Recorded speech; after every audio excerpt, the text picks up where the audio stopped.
السلام علی وعلی آلہ واصحابہ اجمعین۔ اعوذ من الشیطان الرجیم، بسم اللہ الرحمن الرحیم۔ جی آج ہم یہ 12واں رکوع شروع کریں، آیت نمبر 96 سے آگے۔ کل جو ہم نے آخری آیات پڑھی ان میں دو باتیں بہت ہی اہم یاد رکھنے والی ہیں۔ ایک یہ کہ بنی اسرائیل کو جب کہا گیا کہ وَاسْمَعُوا خُذُوا مَا آتَيْنَاكُمْ بِقُوَّةٍ وَاسْمَعُوا، کہ جو کچھ ہم دے رہے ہیں اس کو مضبوطی سے پکڑو اور غور سے سنو۔ تو قالوا سمعنا وعصینا، وہ کہنے لگے کہ ہم سنیں گے لیکن نافرمانی کریں گے، وسمعنا اور نافرمانی کریں گے۔ اب یہ طرز عمل جو ہے وہ ضروری نہیں کہ انہوں نے زبان سے کہا ہو کہ ہم تو نہیں مانتے، بلکہ یہ وہ عمل ہے جو کہ جس کا انہوں نے اظہار کیا۔ تو اللہ تعالیٰ نے جو اطاعت دیکھنی ہے وہ صرف ہماری زبانوں کے دعووں کو نہیں دیکھنا بلکہ ہمارے عمل کو دیکھنا ہے۔ یہ عمل جو ہے نا وہ بہت ہی اہم ہے، اس لیے آپ دیکھتے ہیں کہ ہر جگہ آمنوا وعملوا الصالحات ضرور ہے۔ تو سعینا بعض اوقات زبان سے ہوتا ہے اور بعض اوقات عمل سے ہوتا ہے، اور بعض اوقات بندہ ظاہراً کر رہا ہوتا ہے لیکن دل اس کے ساتھ متعلق نہیں ہوتا۔ تو جب تک دل کی خوشی کے ساتھ، اطمینان کے ساتھ ایک کام اللہ کے لیے نہ کیا جائے وہ اللہ کے ہاں قبول نہیں ہوتا۔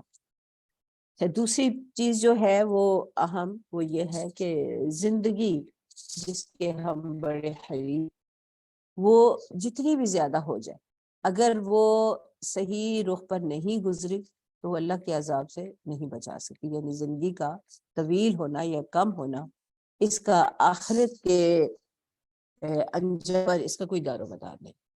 وہاں پہ جو فیصلہ ہونا ہے وہ صرف عمل پر ہونا ہے۔ وہ جتنا بھی دورانیہ یہاں پر گزرا اس کا عمل جو ہے، ایمان اور عمل، یہ دو چیزیں جو ہیں ان کا وزن ہونا ہے اور انہی کو دیکھا جائے گا۔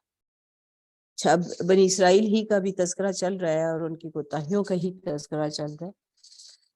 تو اب آگے جو بات ہے، اعوذ باللہ من الشیطان الرجیم، قل من کان عدوا لجبریل فإنہ نزلہ علی قلبک بإذن اللہ، آپ انہیں کہہ دیجئے کہ جو بھی جبرائیل کا دشمن ہوا تو بے شک اس کو تو آپ کے دل پر اللہ کے حکم سے اتارا گیا ہے، مصدقا لما بین یدیہ، جو تصدیق کرتا ہے اس چیز کی جو پہلے سے موجود ہے، وہدی وبشریٰ للمؤمنین، اور ہدایت ہے اور خوشخبری ایمان لانے والوں کے لیے۔ حضرت جبرائیل علیہ السلام سے جو دشمنی بنی اسرائیل کی تھی وہ اس لحاظ سے تھی کہ ان کا خیال تھا کہ جبرائیل بڑی پابندیاں لاتے ہیں، یعنی حکم تو وہ اللہ کا پہنچاتے تھے انبیاء علیہ السلام کے پاس، لیکن وہ حضرت جبرائیل کو اپنا دشمن سمجھتے کہ یہ آتے ہیں اور نئے احکام لے کر آ جاتے ہیں اور نئی نئی پابندیاں ہماری اوپر لگتی ہیں۔ تو اس لحاظ سے وہ حضرت جبرائیل کو برا بھلا کہتے رہتے۔ اللہ تعالیٰ یہاں پہ فرما رہے ہیں کہ جبرائیل کو برا کہنا گویا کہ اللہ تعالیٰ کے احکام کی نافرمانی ہے، اللہ تعالیٰ کے ساتھ دشمنی کا اظہار، اس لیے کہ وہ اپنی مرضی سے تو آتے نہیں، انہیں تو اللہ کے حکم سے انبیاء علیہ السلام کے قلب تک بات پہنچانے کے لیے بھیجا جاتا ہے۔ یہاں قلب کا جو ہے نا یہ وحی کے اس انداز کو بھی ظاہر کر رہا ہے جس میں قرآن میں متعدد جگہوں پہ ہے کہ آپ وَلَا تُحَرِّكْ بِهِ لِسَانِكَ، اپنی زبان کو تیزی سے حرکت نہ دیں، تو یعنی ہم خود اس کو دل میں جما دیں گے۔ اب یہ اللہ ہی بہتر جانتا ہے کہ کس طرح انبیاء علیہ السلام پر وحی کا نزول ہوتا ہے، کہ جو بات نازل ہوتی ہے وہ بالکل انہیں یاد ہو جاتی ہے، یعنی ایک ہی دفعہ بھی نزول کا طریقہ ہے لیکن وہ نقش ہو جاتی ہے اور وہ جوں کا توں آگے پہنچا دیتے ہیں۔ اب اس وحی کی جو نبی صلی اللہ علیہ وآلہ وسلم پر نازل ہوئی اس کی دو یہاں پہ خصوصیات بتائی جا رہی ہیں۔ ایک یہ کہ وہ پہلے سے موجود کتابوں کی تصدیق کرتی ہے، اور دوسرا یہ کہ وہ ہدایت ہے، اور جو اس ہدایت کو اپنا لے ان کے لیے وہ بشارت ہے، ایمان لانے والوں کے لیے بشارت کہ ان کا انجام جو ہے وہ نیک ہوگا۔ وَبُشْرَىٰ لِلْمُؤْمِنِينَ من كان عدوا لله وملائكته ورسله وجبريل وميكال فإن اللہ عدو للکافرین۔ یہاں بابک دیکھیے کہ جو بات پہلے ذرا اجمالی طور پر کہی گئی یہاں بالکل واضح الفاظ میں کہہ دی گئی کہ جس نے بھی اللہ کے ساتھ دشمنی کی، عدو للہ و ملائکتہ، یعنی گویا کہ جو ملائکہ کے ساتھ جس نے دشمنی کی اس نے اللہ کے ساتھ کی، اور ورسلی اور رسولوں کے ساتھ، اور جبرائیل میکائیل خاص ان کے نام لے دیے گئے۔ جبرائیل علیہ السلام کی ذمہ داری جو ہے وہ وحی کو پہنچانا ہے انبیاء علیہ السلام تک، اور میکائیل علیہ السلام کی جو ہے وہ جو بتائی گئی ہے وہ یہ کہ وہ رزق کی تقسیم پر مامور ہے۔ تو اس معاملے میں بھی یہود کو ان پر اعتراض تھا کہ یہ ہماری، کیونکہ ان کی مرضی کے مطابق رزق تقسیم نہیں ہوتا اور وہ اپنا کنٹرول چاہتے ہیں۔ اب رزق سے صرف مراد جو ہے ویسے کھانے پینے کی چیزیں یا مادی اشیاء نہیں لی جاتی، بلکہ اللہ تعالیٰ جب رزق کی بات کرتے ہیں تو اس میں تمام دوسری چیزیں بھی آ جاتی ہیں، جو صلاحیتیں دی جاتی ہیں، جو علم دیا جاتا ہے، وہ سب بھی رزق میں شمار ہو جائے۔ تو فإن اللہ عدو للکافرین، یہاں اللہ تعالیٰ نے واضح فرق کہ اب گویا کہ یہ جو پوری فہرست دے دی گئی کہ اللہ کے ملائکہ، اللہ کے رسول، اور خاص طور پہ جبرائیل علیہ السلام اور میکائیل علیہ السلام، ان کے ساتھ دشمنی گویا کہ اللہ ہی کے ساتھ دشمنی ہے، اور جو ایسا عمل اختیار کرتا ہے تو پھر اللہ ایسے کافروں کا دشمن ہے۔ یہیں سے یہ بات معلوم ہوتی ہے کہ اہل اللہ کے ساتھ کوئی دشمنی کا رویہ، یا اہل اللہ کے ساتھ کوئی گستاخانہ رویہ، یا اہل اللہ کے ساتھ کوئی بغض اور کینہ رکھنا، یہ جو ہے یہ انتہائی اللہ تعالیٰ کے نزدیک ناپسندیدہ کام ہے، اور اللہ تعالیٰ ان کے ساتھ دشمنی کو اپنی دشمنی سمجھتے ہیں۔ اس لیے جو بھی اللہ کے دین کا کام کر رہا ہے اس کے ہمیں کسی کے باطن کا حال معلوم نہیں ہے، اس لیے جو اللہ کے ساتھ تعلق کا کچھ بھی اظہار کرتا ہے تو دل میں اس کے لیے ایک محبت ہی کا جذبہ ہونا چاہیے، اور جو ان کے ساتھ دشمنی کرتا ہے تو گویا اس نے اللہ کے ساتھ دشمنی کی، اور جس نے اللہ کے ساتھ دشمنی کی اللہ اس کا دشمن ہو گیا، اور پھر ظاہر ہے اس کا جو انجام ہوگا سو ہوگا۔ وَلَقَدْ أَنزَلْنَا إِلَيْكَ آيَاتٍ بَيِّنَاتٍ، اور بلا شبہ ہم نے نازل کی آپ کی جانب واضح آیات، آیات سے مراد یہاں پہ احکام خاص طور پہ ہیں۔ وَمَا يَخَا إِلَّا الْفَاسِقُونَ، اور ان کا نہیں انکار کرتے مگر فاسق لوگ۔ أَوَكُلَّمَا عَاهَدُوا عَهْدًا نَبَذَهُ فَرِيقٌ مِّنْهُمْ بَلْ أَكْثَرُهُمْ لَا يُؤْمِنُونَ، اور جب کبھی بھی ان سے کوئی عہد کیا گیا تو انہوں نے اسے پشت ہی ڈالا۔ نبذہ، نبذ کا مطلب ہوتا ہے پھینک دینا۔ فریق منہم، ان میں سے ایک گروہ نے، بل اکثرہم لا یؤمنون، بلکہ ان میں سے زیادہ تر لوگ جو ہیں وہ ایمان نہیں لاتے۔ اللہ کے عہد کو پھینک دینے کا مراد یہی ہے کہ اس پر عمل درآمد نہیں کیا گیا۔ وَلَمَّا جَاءَهُمْ رَسُولٌ مِّنْ عِندِ اللَّهِ، اور جب کبھی ان کے پاس اللہ کی جانب سے رسول آئے، مصدقا لما معہم، جو تصدیق کرتے ہیں اس چیز کی جو ان کے پاس پہلے سے موجود ہے، نبذ فریق من الذین،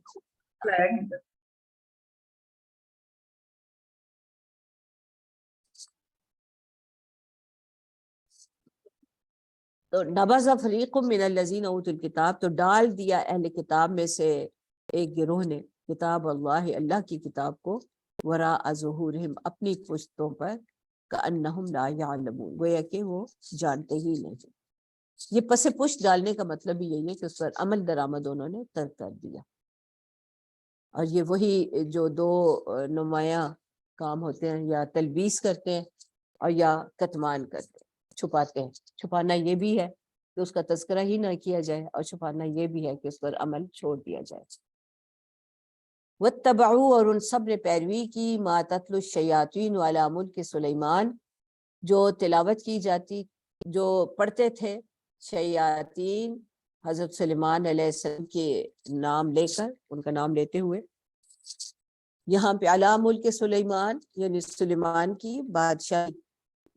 اب یہاں پر یہ جو آیت ہے یہ یعنی حضرت سلیمان کا نام لیتے تھے کہ جو کچھ انہیں ملا ہے وہ حضرت سلیمان علیہ السلام کے بادشاہی کے دوران ملا ہے یا ان کی وجہ سے ہے؟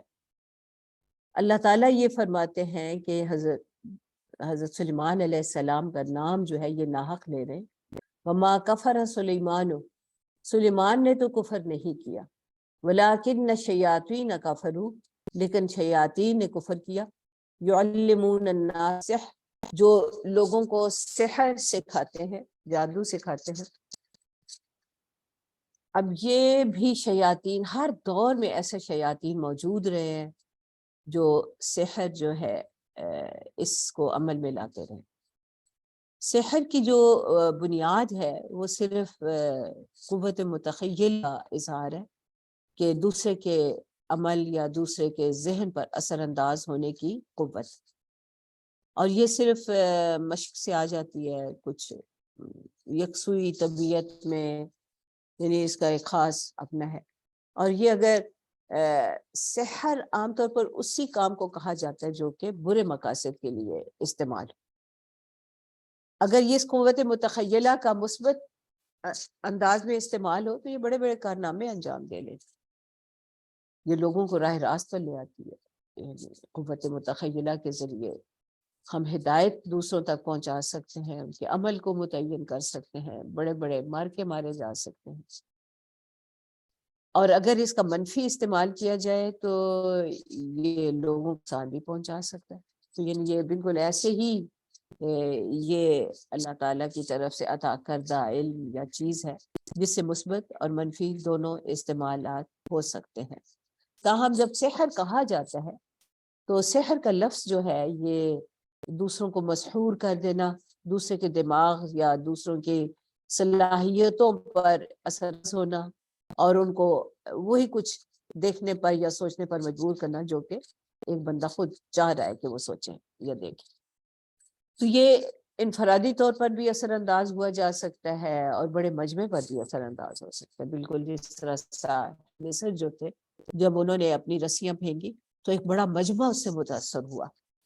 تو اسی طرح ہر دور میں ایسے ساحرین موجود رہے ہیں جو کہ بڑے بڑے مجموعوں کو بھی قابو کر لیتے ہیں اور اثر انداز ہوتے ہیں. لیکن اس کا منفی جو استعمال ہے اس کو اللہ تعالیٰ شیاطین کی طرف منسوب کرتے ہیں اور اس کو کفر سمجھا گیا.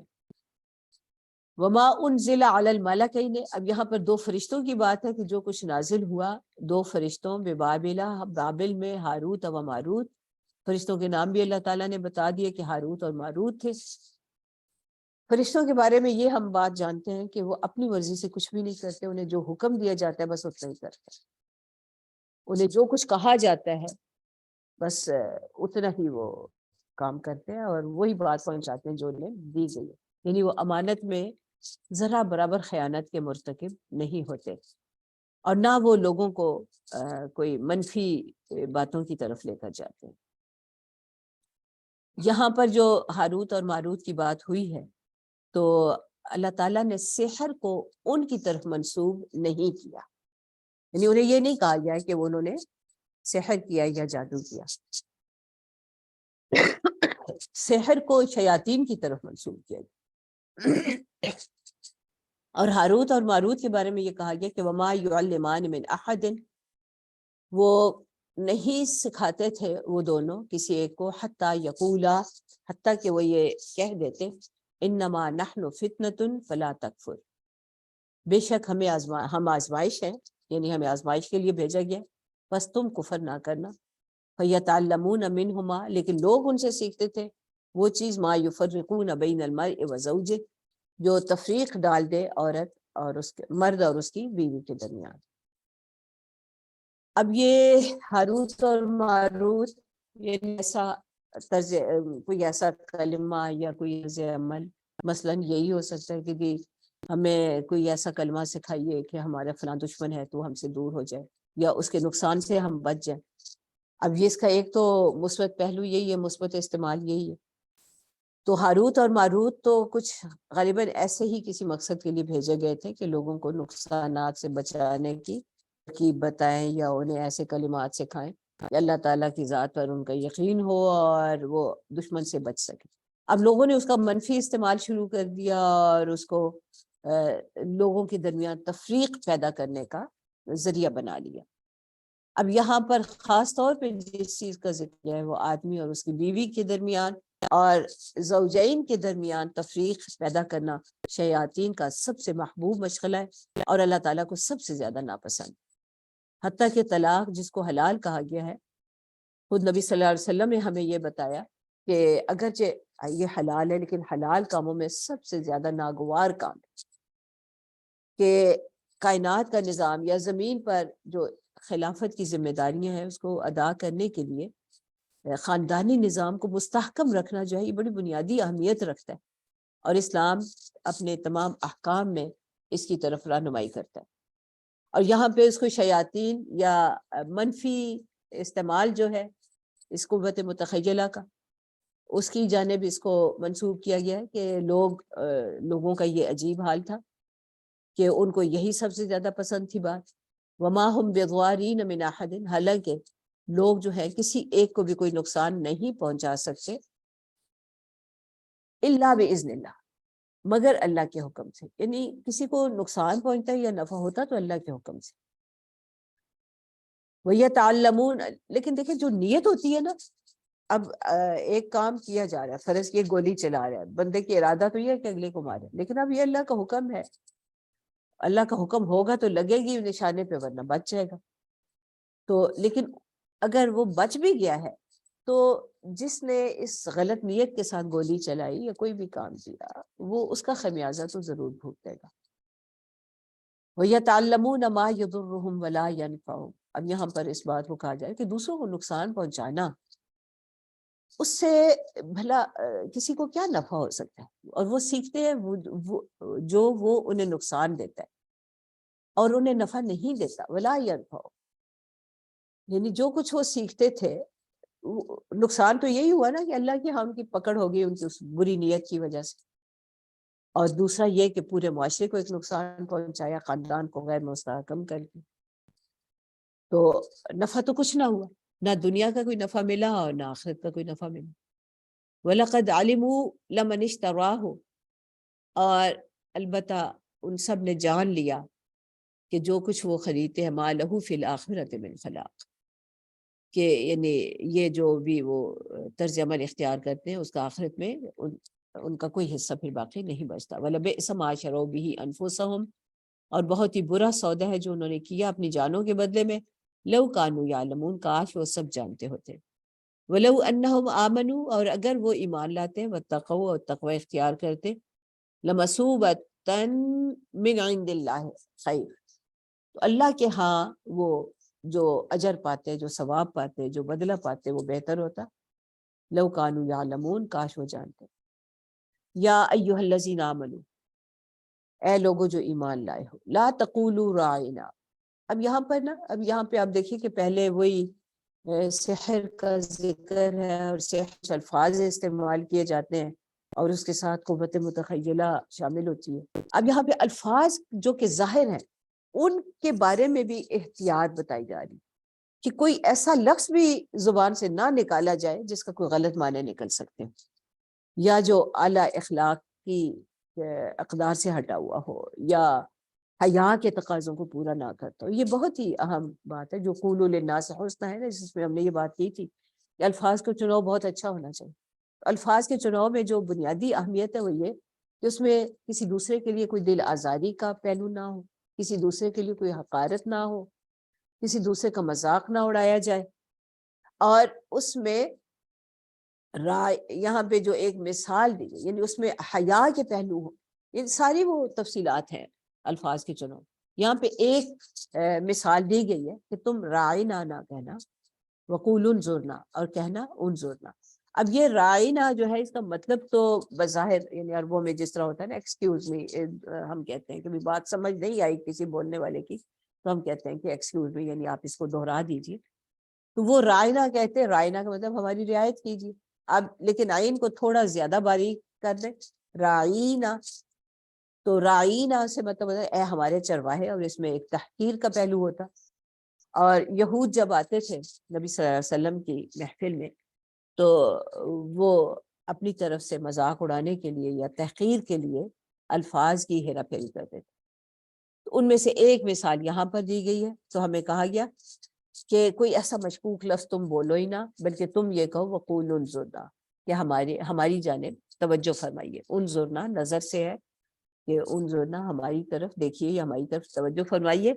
واسمعوا، اور ویسے تمہارا اپنا طرز عمل یہ ہونا چاہیے کہ پہلے ہی غور سے بات سنا کرو تاکہ دہرانا نہ پڑے. نبی صلی اللہ علیہ وسلم کا انداز بھی یہ تھا کہ وہ ایک بات کو ٹھہر ٹھہر کے کرتے اور اہم باتوں کو کم از کم 3 دفعہ دہراتے. اسی لیے صحابہ کرام کو ہم دیکھتے ہیں کہ انہوں نے نبی صلی اللہ علیہ وسلم کے ارشادات جوں کہ توں گویا کہ انہیں حفظ ہو گئے سنتا. یعنی جب غور سے سنی جاتی ہے بات تو یاد ہو جاتی ہے. تو حکم یہی دیا گیا اور صحابہ رضوان اللہ علیہم اجمعین نے اس پر بڑی ہی خوبی سے عمل کیا. وَلِلْكَافِرِينَ عَذَابٌ أَلِيمٌ، اور کافروں کے لیے بڑا تکلیف دہ عذاب ہے. یعنی جو یہ طرز عمل اختیار نہیں کرتا، اپنی زبان کے استعمال پر پہلے نہیں بٹھاتا، اس پر توجہ نہیں دیتا، تو پھر اس کے لیے بڑا تکلیف دہ عذاب.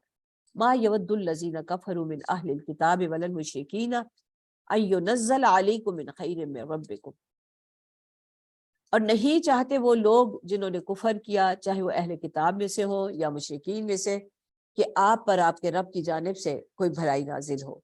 واللہ یختص برحمتہ من یشاء، اور اللہ تو اپنی رحمت کے ساتھ جس سے چاہتا ہے مخصوص کر لیتا ہے، خاص کر لیتا ہے.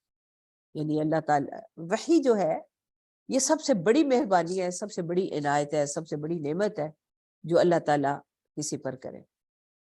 اگر قوم کی جانب اس وحی کو، اس پیغام کو بھیجا گیا، اس قوم پر بھی اللہ تعالیٰ کی خاص مہربانی. یہاں پر اب جو یہود کو حسد تھا کہ نبی صلی اللہ علیہ وسلم پر نبوت کیوں آئی ہے، تو یہاں پر اس کا جواب دیا گیا ہے کہ یہ تو اللہ تعالیٰ کی اپنی منشا ہے، وہ خود چنتے ہیں، وہ خود خاص کر لیتے ہیں. یہ رحمت سے مراد یہاں پہ خاص طور پہ وحی کی رحمت ہے. اور ویسے کوئی بھی رحمت ہو رہی ہے اللہ کی جانب سے، تو حسد پیدا ہونا کہ فلاں کو فلاں نعمت کیوں مل گئی، یہ اپنے آپ کو گویا کہ آپ نے اللہ تعالیٰ کے ساتھ ایک بدگمانی کی یا اللہ تعالیٰ کے فیصلے پر ناراضگی کا اظہار کیا. تو یہ ایک بہت بڑی بات. اس لیے قرآن میں متعدد جگہوں پر اس طرز عمل کی نشاندہی کی گئی ہے اور ہمیں بچنے کی اس میں تلقین ہے.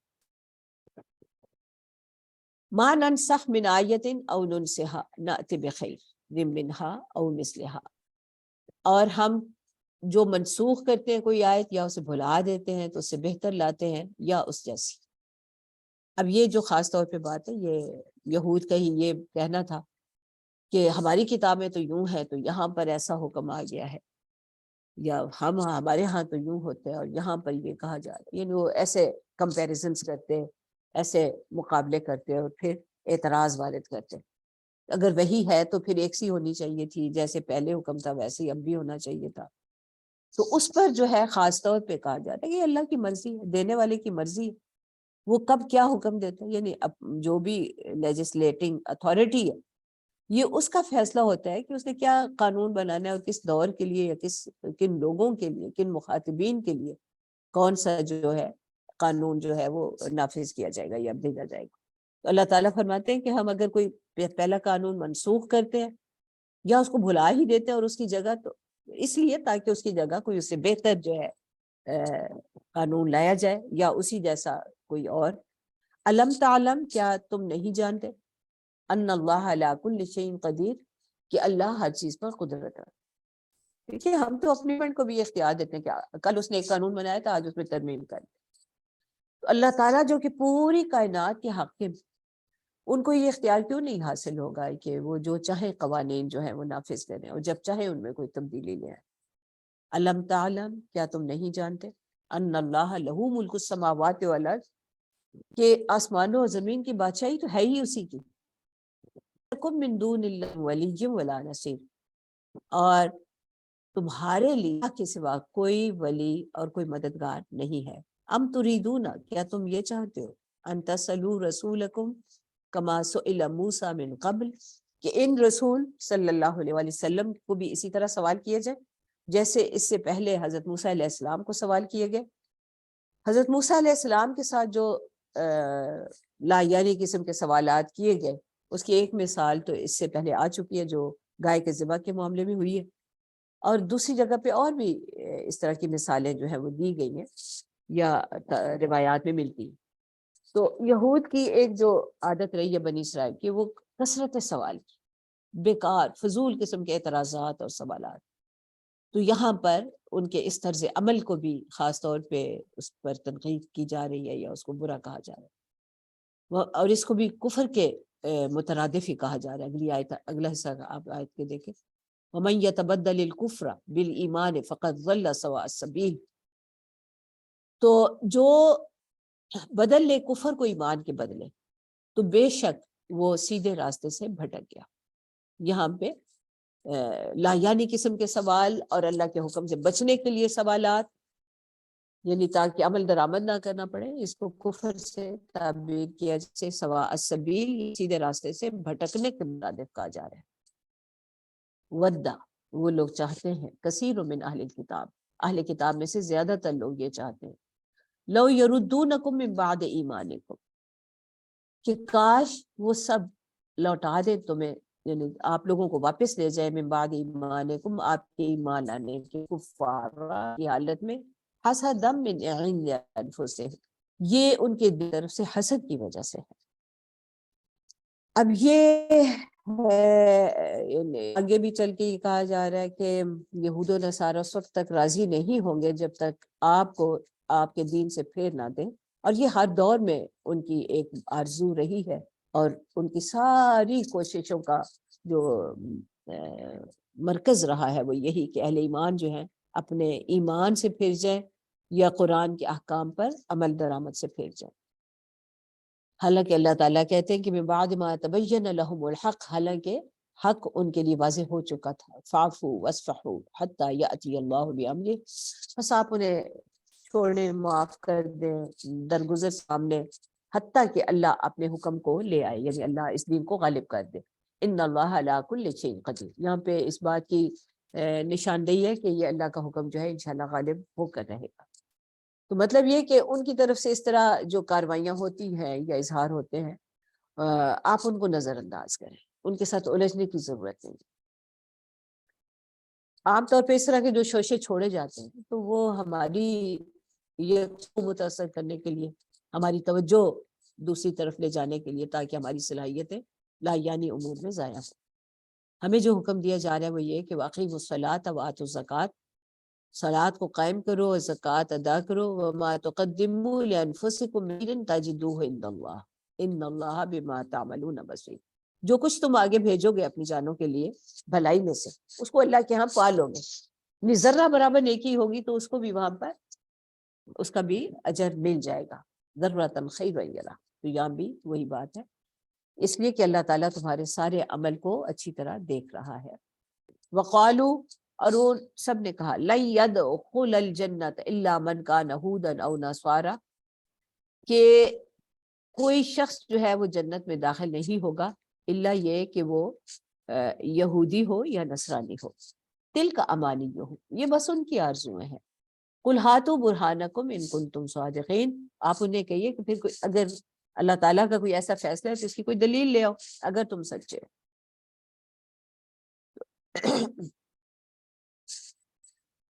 بلا من اسلم وجهه للہ وهو محسن فله اجره عند ربه ولا خوف علیہم ولا هم يحزنون، ہاں جس نے بھی اپنا چہرہ جھکا دیا، اسلم کا مطلب ہوتا ہے سبمٹ کر دیا، ہو گیا، اطاعت کرنے لگ گیا، سرنڈر کر گیا اللہ کے لیے، اور اس نے احسان کی روش اختیار کی۔ احسان بار بار قرآن میں یہ لفظ آتا ہے، احسان اور محسن اور احسن، اور اس کا مطلب یہ ہوتا ہے کہ کام خالصتاً اللہ کی رضا کے لیے کیا جائے، اور جتنا ممکن ہے، جتنی ہمت ہے، اس ہمت کو استعمال میں لاتے ہوئے کیا جائے۔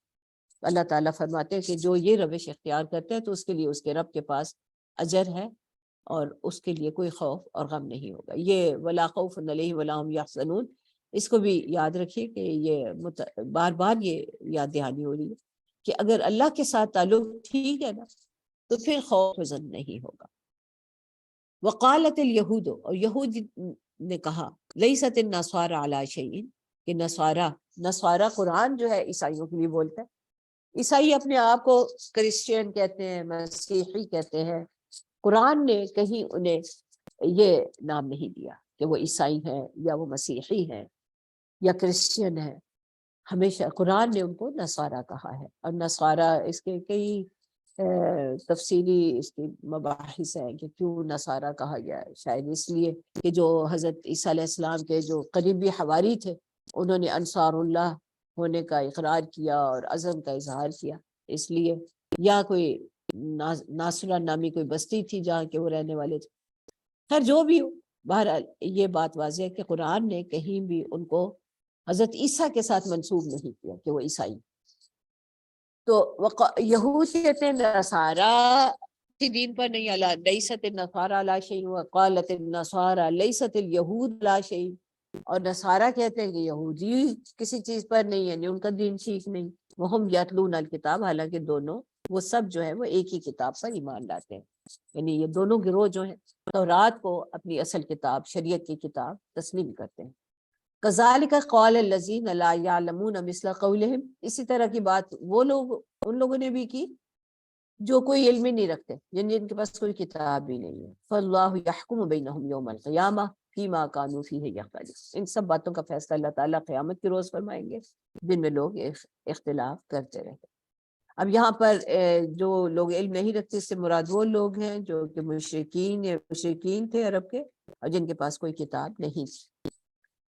اب یہاں تک جو ہم نے پڑھا یہ اس میں تقریباً ان کی بنی اسرائیل کی ساری کوتاہیوں کا ذکر آ گیا، جو فرد جرم ان پر عائد ہوئی وہ آ گئی، ایک چارج شیٹ آ گئی. اور اگر آپ میں سے کوئی ان کو ایک ایک کر کے لکھے تو آپ دیکھیں گے کہ یہ کافی ایک لمبی تعداد بن جاتی ہے. بعض لوگوں نے اسے 70 تک گنا ہے، بعض 100 تک گنتے ہیں ایسی کوتاہیاں، بعض جو ہیں وہ مطلب 50-60. یعنی یہ اب اپنی نظر ہے کہ ہم کس طرح اپنی کوتاہیوں کو ڈھونڈتے ہیں. اور یہ خاص طور پر اس لحاظ سے ان کا ذکر ہوا کہ ہم متنبع رہیں اور ہم وہ طرز عمل اختیار نہ کریں جو اللہ تعالیٰ کی جانب سے امامت سے معزولی کا سبب بنا دے. اس کے بعد جو مساجد کا ذکر ہے، وَأَظْلَمُ مِمَّن مَنَعَ مَسَاجِدَ اللَّهِ، اور اس شخص سے بڑا ظالم کون ہوگا جو اللہ کی مسجدوں سے روکے، ان یذکر فیہا اسمہ، کہ ان میں اس کا نام لیا جائے، وسعی فی خرابہا، اور اگر کوئی اس بات سے روکتا ہے کہ مسجدوں میں اللہ کا ذکر نہ ہو تو گویا کہ اس نے ان کی خرابی کے لیے کوشش کی. یہاں پہ اب جو رخ پھیرا جا رہا ہے گفتگو کا وہ اہل مکہ کی جانب ہے، کیونکہ حرم کعبہ کی تعمیر حضرت ابراہیم علیہ السلام نے کی، اور اس کا بڑا مقصد جو حضرت ابراہیم علیہ السلام نے اس وقت بھی بیان فرمایا، اور یہاں پہ بھی اب اس کا ذکر آئے گا، کہ وہ اسی لیے تھا کہ وہاں پر اعتکاف ہو، وہاں پر طواف ہو، اور وہاں پر نماز قائم کی جائے. تو اسے خاص طور پر اللہ کے ذکر کے لیے تعمیر کیا گیا تھا. اور اب حالات یہ تھے کہ مسلمانوں کو جو جب وہاں پر موجود تھے مکہ میں، تب بھی حرم شریف کے لیے نماز پڑھنا ممکن نہیں تھا، بڑا مشکل بنا دیا گیا. اور ہجرت کے بعد سے تو اب کسی کو وہاں پر جانے کی اجازت نہیں دی جا رہی. تو یہاں پر اب کیونکہ اب امامت کی تبدیلی کا آگے حکم آنا ہے، تو اس حرم کی عظمت، یعنی وہ حرم جو ہے اصلاً اہل ایمان کے لیے ہے، اور یہ اس بات کی طرف بھی نشاندہی ہے کہ اس پر اللہ تعالیٰ اس پر کفار کا قبضہ برقرار نہیں رہنے دیں گے، اور جلد یا بدیر یعنی کچھ عرصے ہی میں یہاں پر اہل اللہ کا یا اللہ والوں کا یا اہل ایمان کا اقتدار جو ہے وہ بحال کر دیا جائے گا. یہاں پر مسجدوں کے لحاظ سے بھی یہ بات ذہن میں رکھیں کہ مسجد میں نماز کے لیے بنائی گئی ہے. اگر وہاں پر نمازی نہیں ہے تو یہ ان کی گویا کہ اس کی خرابی کے در پہ ہے لوگ. تو مسجدوں کی خرابی یہی ہے کہ وہاں پر لوگ اکٹھے نہ ہوں، مسجد میں نماز کے لیے نہ جائیں. تو ہر وہ شخص جس کے لیے لازم ہے کہ وہ مسجد میں حاضر، اگر وہ مسجد میں نہیں جا رہا تو گویا کہ وہ مسجد کی خرابی کے در پہ ہے اور مسجد کو ویران کرنے میں اپنا حصہ ڈال رہا ہے. اولئک ما کان لہم ان یدخلوها الا خائفین، اس لیے کہ مسجدوں کا تو کام ہی یہی تھا کہ یہاں پر لوگ جو ہے اس میں ڈرتے ہوئے داخل ہو. لہم فی الدنیا خزی ولہم فی الآخرۃ عذاب عظیم، یہ ان لوگوں کا کام نہیں تھا کہ جو یعنی اپنے مقام کے لیے اس میں داخل ہوتے ہیں اور جو اصل مقصد ہے اللہ کے ذکر کا وہ پورا نہیں کرتے. تو جو جو مسجدوں سے روکتے ہیں یا مسجدوں کا غلط استعمال کرتے ہیں تو ان کے لیے کہا جا رہا ہے کہ ان کے لیے دنیا اور آخرت میں رسوائی ہے اور عذاب عظیم. وَلِلَّهِ الْمَشْرِقُ وَالْمَغْرِبُ. اللہ کے ساتھ یہ خیال کرنا کہ وہ صرف مسجد میں ہے یہ تو درست نہیں ہے. اللہ تو مشرق اور مغرب میں ہے. فَأَيْنَمَا تُوَلُّوا فَثَمَّ وَجْهُ اللَّهِ. جس طرف بھی رخ کرو گے اللہ کو پالو گے, اللہ کی ذات موجود ہے. ان اللہ واسع علیم, اللہ بڑی وسعت والا اور علیم ہے. اب یہ اللہ کا حکم ہے کہ مسجدوں میں اکٹھے ہو تو اس لیے اکٹھے ہوتے ہیں, ورنہ یا اسی طرح حرم شریف میں جو جاتے ہیں حج کے لیے, عمرے کے لیے, یا خانہ کعبہ کی طرف جو ہم سب رخ کرتے ہیں نماز میں, اس لیے کہ اللہ نے ایسا کرنے کا حکم دیا ہے. یہ صرف اللہ کے حکم کی اطاعت ہے. یہ اس بات کا اظہار نہیں ہے کہ اللہ جو ہے وہ صرف خانہ کعبہ میں ہے یا اللہ جو ہے وہ صرف مسجد میں.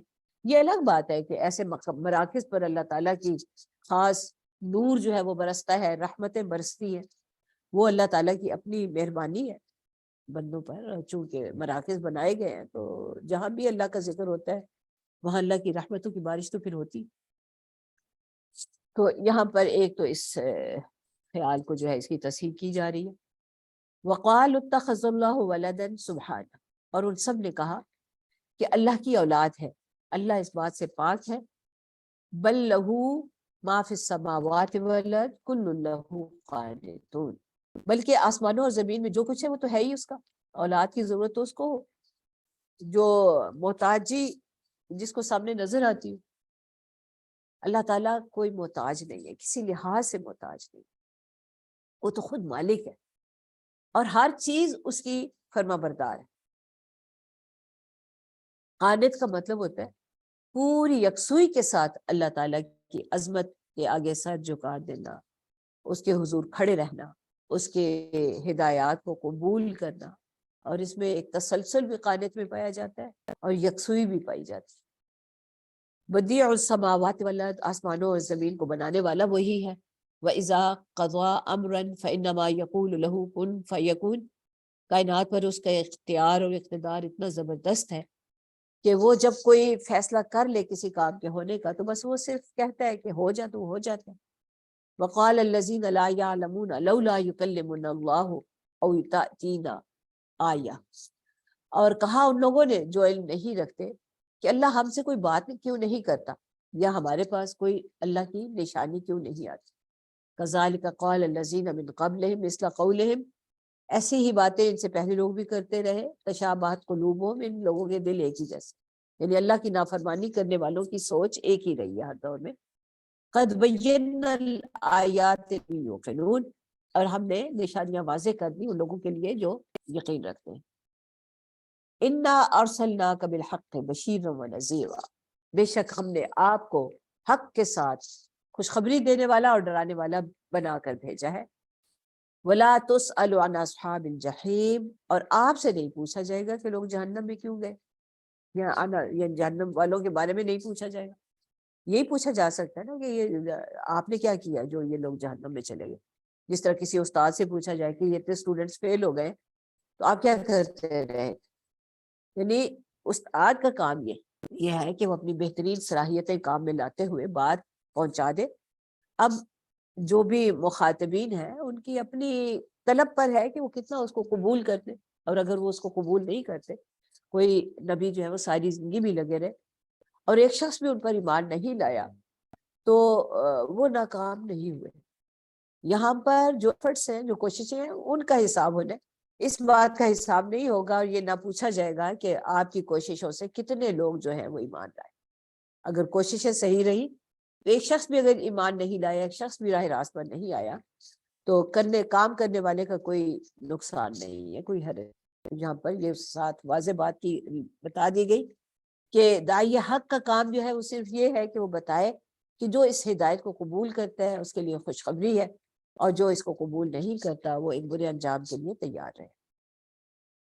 وَلَن تَرْضَىٰ عَنْكَ الْيَهُودُ وَلَا النَّصَارَىٰ حَتَّىٰ تَتَّبِعَ مِلَّتَهُمْ, اور یہود اور نصارہ آپ سے ہرگز راضی نہیں ہوں گے جب تک کہ آپ ان کے دین کی پیروی نہ کریں۔ قل ان ھدی اللہ ھو الھدی، آپ انہیں کہہ دیجئے کہ بے شک اللہ کی ہدایت ہی اصل ہدایت ہے۔ وَلَئِنِ اتَّبَعْتَ أَهْوَاءَهُمْ، اور اگر آپ نے ان کی خواہشات کی پیروی کی، بعد الذی جاءک من العلم، بعد اس کے کہ آپ کے پاس علم آ گیا، ما لک من اللہ من ولی ولا نصیر، تو پھر آپ کے لیے اللہ سے بچانے والا کوئی حمایتی اور مددگار نہیں ہوگا۔ الذین آتیناہم الکتاب یتلونہ حق تلاوت، جن لوگوں کو ہم نے کتاب دی وہ تو تلاوت کرتے ہیں جیسا کہ حق ہے اس کی تلاوت کرنے کا۔ اولئک یؤمنون بہ، وہ لوگ اس پر ایمان لاتے ہیں۔ ومن یکفر بہ فاولئک هم الخاسرون، اور جو بھی کتاب کا انکار کرتا ہے تو وہی لوگ خسارہ پانے والے ہیں۔ یہاں پہ پہلے اہل کتاب کا بھی تذکرہ ہے کہ ان میں سے بھی کچھ لوگ ایسے ہیں جو کہ کتاب کے ساتھ اچھا سلوک رکھتے ہیں۔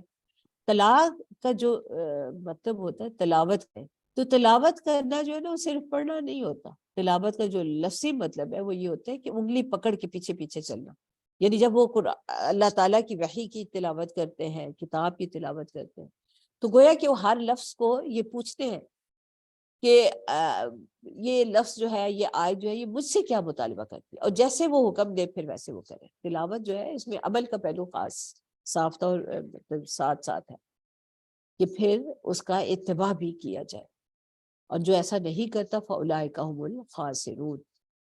یا بنی اسرائیل اذکروا نعمتی التی انعمت علیکم وانی فضلتکم علی العالمین۔ آخر میں پھر ایک دفعہ یاد دہانی کرائی جا رہی ہے بنی اسرائیل کو کہ میری اس نعمت کو یاد کرو جو میں نے تم پر کی، اور میں نے تمہیں تمام جہاں والوں پر فضیلت دی۔ گویا کہ جس کے پاس اللہ کی یہ نعمت آ گئی، کتاب ہدایت آ گئی، اس پر اللہ تعالیٰ نے، اس کو اللہ تعالیٰ نے سب لوگوں سے بڑھ کر اس پر مہربانی فرمائی۔ واتقوا یوما لا تجزی نفس عن نفس شیئا، یاد ہوگا کہ یہی آیت اور یہی یاد دہانی بالکل ابتدا میں بھی بنی اسرائیل کو کروائی گئی تھی انہی آیات کے ساتھ، اور اب جب بات ان کی ختم ہو رہی ہے تو دوبارہ پھر یہی فرمایا جا رہا ہے کہ اس روز سے ڈرو جس روز کوئی نفس کسی دوسرے کام نہیں، بدلہ نہیں دے سکے گا، ولا یقبل منها عدل ولا تنفعها شفاعہ، اور کسی سے کوئی فدیہ قبول نہیں کیا جائے گا، اور کسی کو کوئی سفارش نفع نہیں دے سکے گی، ولا هم ینصرون، اور نہ ان کی مدد کی جا سکے۔ وَإِذِ ابْتَلَىٰ إِبْرَاهِيمَ رَبُّهُ بِكَلِمَاتٍ فَأَتَمَّهُنَّ قَالَ إِنِّي جَاعِلُكَ لِلنَّاسِ إِمَامًا قَالَ وَمِن ذُرِّيَّتِي قَالَ لَا يَنَالُ الظَّالِمِينَ۔ یہاں سے اب حضرت ابراہیم علیہ السلام کا تذکرہ شروع ہو رہا ہے، اور حضرت ابراہیم علیہ السلام کی نمایاں جو خصوصیت ہے وہ یہ کہ اس وقت زمین پر موجود تمام بڑے بڑے مذاہب جو ہیں، یہ دین جو ہے، وہ حضرت ابراہیم علیہ السلام کے ساتھ تعلق کے دعوے دار ہیں۔ یہود، نصارہ اور ہم اہل ایمان، بلکہ ہندوستان کے ہندوؤں تک کے لیے کہا جاتا ہے کہ وہ بھی حضرت ابراہیم علیہ السلام کے ساتھ ہی تعلق کا دعویٰ کرتے ہیں۔ ان کے ہاں بھی سب سے اونچی ذات برہمن ہے۔ برہم ان کے ہاں ایک بڑا متبرک نام ہے، برہم پتر، براہم، یہ نام ان کے ہاں بھی کثرت سے پایا جاتا ہے۔ تو یہاں پہ حضرت ابراہیم علیہ السلام کا خاص طور پہ ذکر ہے کہ وہ ایک رول ماڈل کے طور پر اللہ تعالیٰ نے ان کو ہمیشہ رکھا، ان کا ذکر کیا کہ اللہ تعالیٰ نے حضرت ابراہیم کی سب سے نمایاں خصوصیت یہ ہے کہ ان کو جتنا بھی آزمایا ان کے رب نے، جتنے بھی پرچے آئے ان پر، تو انہوں نے سب میں 100% نمبر لیے۔ تمہ کا مطلب ہوتا ہے مکمل کیا، پورا کر دیا، یعنی جب بھی اللہ تعالیٰ نے ان کو جس معاملے میں بھی آزمایا، ان کو ان کی جان کے معاملے میں آزمایا گیا، جان پیش کر دی، آگ میں کود پڑنے کو تیار ہو گئے۔ انہیں ان کے فیملی جو ان کے خان کا ایک منصب تھا اس معاملے میں آزمایا گیا کہ بت توڑ دو، انہوں نے سارے بت توڑ دیے۔ انہیں جو حکم ملتا کہ وہ اس کی اطاعت کرتے چلے۔ انہیں گھر چھوڑنے کا کہا گیا، انہوں نے گھر چھوڑ دیا۔ انہیں جو ملتا چلا گیا، حتیٰ کہ بڑھاپے کی اولاد کے بارے میں حکم آیا کہ اس کو وادی غیر ذی زرع میں چھوڑو، وہ اس کے لیے بھی تیار ہو گئے۔ اور حضرت ہاجرہ اور حضرت اسماعیل کو، جبکہ حضرت اسماعیل بالکل کم سے تھے، یعنی ابھی چند مہینوں کے ہوں گے، اور انہیں وادی غیر ذی زرع میں چھوڑا، یعنی ہر حکم کی انہوں نے اتباع کیا، اور کسی معاملے میں ایک لمحے کے لیے بھی وہ کسی تردد کا شکار نہیں۔ تو جب یعنی اس کا مطلب یہ ہے کہ امتحان تو ہر ایک کو ایمان کے معاملے میں آتا ہے، اور اگر طرز عمل وہی اختیار کیا جائے گا جو حضرت ابراہیم علیہ السلام نے کیا، تو پھر فرمایا جا رہا ہے قال انی جاعلک للناس اماما، جب امتحانوں میں کوئی پورا اترتا ہے تو اس کو امامت جو ہے وہ عطا کی جاتی ہے۔